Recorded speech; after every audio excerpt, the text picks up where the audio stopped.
Hey guys, it's Dee. Welcome to my first Inktober. I tried to do this last year in one of my sketchbooks and I got past the first day and that was basically it. It was a total flop. But I was thinking about ideas about what I could do.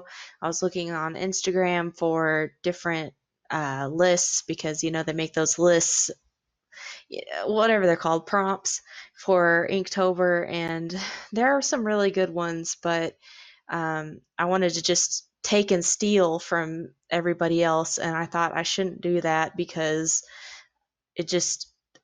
I don't know. I just wouldn't enjoy it, as much as being a creative person as I am. I hate being freaking creative. You know what I mean? I hate it. Anyway, so I decided to do Scooby-Doo Villains. And I was going to do something really scary before I thought about this, which is doing illustrations of doing chores. Like, because nothing is scarier than adulthood, right? But that's a little bit too real. So I thought maybe the next thing, which is capitalism, again, a little bit too real, but what is a child's show that talks about the evils of capitalism and, stuff like that? So. Obviously it's Scooby-Doo, which is a bunch of old people that are trying to do stuff illegally, trying to obtain more money, more fortune, more land, whatever it is, then they're just trying to scare everybody away, and nothing's scarier than that. But anyway, so I'm doing the Green Ghosts for day one, and I realized that the next villain that I have planned out for tomorrow is the episode previous to this one, but oh well. They that's the good thing about Scooby Doo is that you can kind of just pick and choose an episode and it doesn't really fit to the other ones.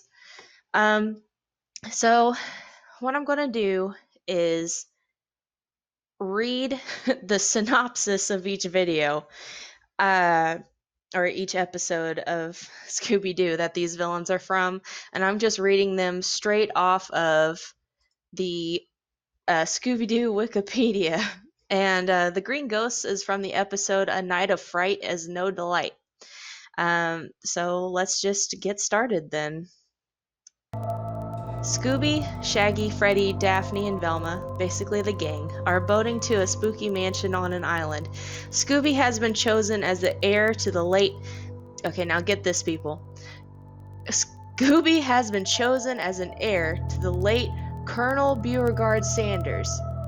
Scooby-Doo apparently has saved Colonel Sanders from drowning in a fish pond years ago. And of course, it was thundering lightning while they're boating to this island. And it's, I don't know, people leave their pets in their wills all the time, but you know what Shaggy would spend it all on, just saying.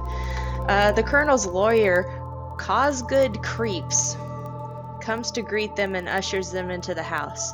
The gang meets the other four heirs, Cousin Slicker, Cousin Simple, Nephew Norble, and sweet cousin Maldehyde. Cosgood tells the heirs that the only instructions from the colonel was to play a record. The recording tells them they must stay the night to get the fortune, and that the mansion is haunted, of course, much to Scooby's and Shaggy's horror. The whole gang decide, of course, we're gonna, they're gonna do it. And this is basically the plot of what is it called? The Ghost of Mr. Chicken with Don Knotts. That's what his name was, and he was in a Scooby-Doo episode, wasn't he? I bet he was. I'd have to look it up later. Fred, Shaggy, and Scooby are getting ready for the night. Fred and Shaggy are in the bedroom taking turns reading a book, while Scooby decides to take a bath. Fred tells Scooby to hurry up, and he is scrubbing up when the ghost appears from the tile trap door in the bathroom. The bathtub slides through a secret passage and down a chute into a coal cellar with Scooby in it. While he is sitting on a pile of coal, a green, chain-rattling phantom shadow appears laughing. Scooby is terrified and breaks out of the basement. Because it's a cartoon, he physically forced himself through a whole basement. He frankly tries to explain what happened, but after seeing the bathtub in place and bolted to the floor, they dismiss it and go to bed. Every time that Scooby freaks out and is doing the whole like mumbling and freaking out, pointing and the whimpering thing, you know stuff is about to go down. After so many episodes, you think they would understand that, but this is season 1, so I'll let it slide. The clock chimes midnight, and a green ghost goes into Cousin Simple's room and stands over his bed laughing. The gang wakes up and find Cousin Simple gone. On a dusty mirror, a menacing message warns them to leave the island. Signed, The Phantom's Shadow. Reminds me of, what was it called? It was a movie. It was the one with Moonscar. I forget the name every single time, but it's my favorite one. Anyway, The Writing on the Wall. The gang decided to rig up a dummy of Scooby-Doo to catch the ghost when he comes to grab the dummy. Scooby and Shaggy are watching from outside on the drain pipe, when suddenly the ghost pushes the drain pipe loose. Velma tries to help him, but gets pulled out of the window too, so they're all falling. The drain pipe swings the three down into a cave, which turns out to be a secret passage underneath the house. They find the Phantom Shadow's footprints and decide to follow them. The footprints lead to a room with a collection of Civil War memorabilia. Oh boy. They find a wagon full of uniforms, and one starts flying and chasing them. It corners them in an elevator, and Scooby starts growling. It turns out to be a duck inside a uniform, which is scared by Scooby. Shaggy and Scooby go up in the elevator, which takes them to a secret entrance to Cousin Slicker's room. Are you going to remember all these cousins' names? Because I'm not.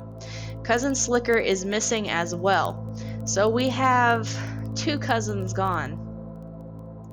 We have 2 ghosts in this deal, so it's adding up.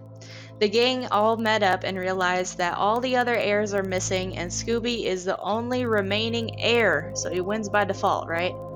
The gang follows the sound of an organ playing. They find the organ and see that something written down on the music book. It reads, "Feed the organ and watch the floor." Scooby plays the organ, because of course, and the door locks and the walls begin to close in. Scooby starts playing as fast as he can and the walls stop. Velma deduces that feed means notes. F-E-E-D. Those notes. Playing the notes, a trap door opens and the gang climb down the steps to the catacombs. They already went underneath the house, but this gets deeper, folks. It goes straight to the catacombs of Colonel Sanders' basement. There they see the heirs inside coffins, and one more coffin is empty and dog-shaped. Okay. Okay. 2 phantoms appear, and the gang runs away. Scooby faints, but a Scooby snack revives him. It is a natural defibrillator.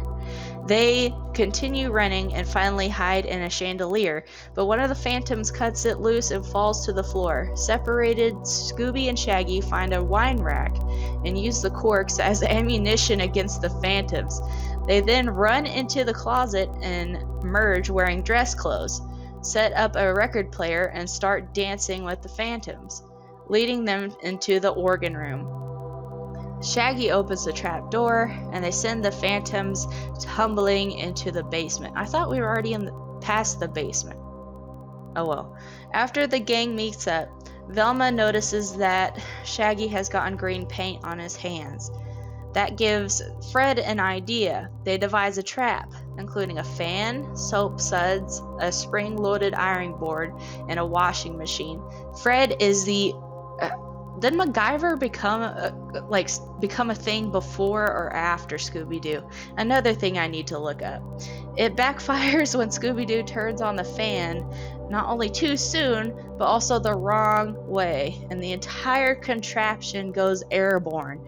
However, it still catches the phantoms somehow, who are unmasked as... Who would have guessed it? but Cosgood creeps and his partner crawls. Creeps and crawls. They were trying to scare all of their heirs off the island so they could keep the $1 million, you know. The bodies in the coffins were dummies, and they painted themselves to be green ghosts. As the only heir still on the mansion grounds, Scooby inherits the $1 million, only to learn that it's worthless Confederate garbage. Then a floating bone materializes, but that's the only thing that Scooby isn't afraid of. Roll credits. Wow.